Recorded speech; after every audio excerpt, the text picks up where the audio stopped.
Happy new year ಹಿಂಗಂತ ಹೇಳೋಕೆ ಇನ್ನ ಕೆಲವು ದಿನಗಳು ಮಾತ್ರ ಬಾಕಿ ಇದೆ. ಹೀಗಾಗಿ ಪೊಲೀಸ್ ಸಿಬ್ಬಂದಿಗೆ ಹಿರಿಯ ಅಧಿಕಾರಿಗಳು ಕೆಲವೊಂದು ನಿಯಮಗಳನ್ನು ಪಾಲಿಸುವಂತೆ ಸೂಚನೆ ಕೊಟ್ಟಿದ್ದಾರೆ. ಸಾರ್ವಜನಿಕರು ಮದ್ಯಪಾನ ಸೇವನೆ ಸಾಧ್ಯತೆ ಹಿನ್ನೆಲೆ ಸೌಜನ್ಯದಿಂದ ವರ್ತಿಸಬೇಕು. ಹೊಸ ವರ್ಷಾಚರಣೆ ವಿರೋಧಿಸುವ ಸಂಘ ಸಂಸ್ಥೆಗಳ ಮೇಲೆ ಕಣ್ಣಿಡಬೇಕು. ಶಾಪಿಂಗ್ ಕಾಂಪ್ಲೆಕ್ಸ್, ಮಾಲ್ಸ್ಗೆ ಒಳಬರುವ ವ್ಯಕ್ತಿಗಳ ಬ್ಯಾಗೇಜ್ ಪರಿಶೀಲನೆ ಮಾಡಬೇಕು.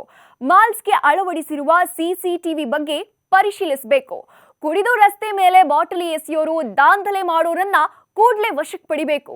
ಡಿಸೆಂಬರ್ 31ರ ಸಂಜೆ 6 ಗಂಟೆಯಿಂದ ಜನವರಿ 1ರ ಬೆಳಗ್ಗೆ 6ರವರೆಗೂ ನಗರದಲ್ಲಿ ವಿದ್ಯುತ್ ಕಡಿತವಾಗದಂತೆ ಬೆಸ್ಕಾಂ ಅಧಿಕಾರಿಗಳ ಜೊತೆ ನಿಗಾ ವಹಿಸೋದು.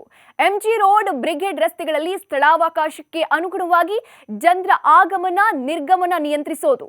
ಹೀಗೆ ಪೊಲೀಸ್ ಸಿಬ್ಬಂದಿಗೆ ಈ ಎಲ್ಲಾ ರೂಲ್ಸ್ಗಳನ್ನ ಫಾಲೋ ಮಾಡಿ ಅಂತ ಹಿರಿಯ ಅಧಿಕಾರಿಗಳು ಸೂಚನೆ ಕೊಟ್ಟಿದ್ದಾರೆ.